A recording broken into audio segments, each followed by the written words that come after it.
You don't see Eniola Ajao. Don't blow. Now you want blow. Now you want more blow. Everybody blow. I don't blow them.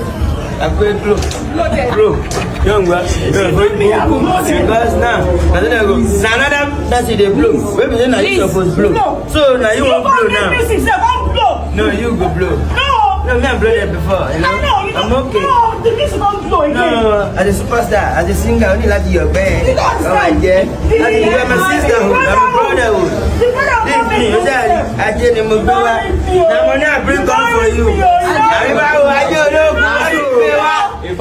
don't know why I come. No, I don't know why I come. This money. No.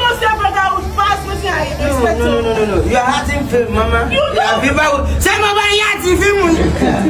Ijakaju, I begin to go. Ijakaju to me. Say, you invite me that time. I go London. Yeah. You go there, this show. You know why I didn't go. It's not in a As well as they know, when you go, Mr. Follow, no, as this was a manga. I know Mr. Follow, that's only on the money go. I say, you blow a bit. So now, why they know my funny? I want to be, and then go and find my ladies. I don't have to move, not anybody. Even you cannot collect them. Now, no, if you blow yourself, I can catch you the movie now, you are bloated. Cyber, I made a way, I got you. And your light, I will not talk.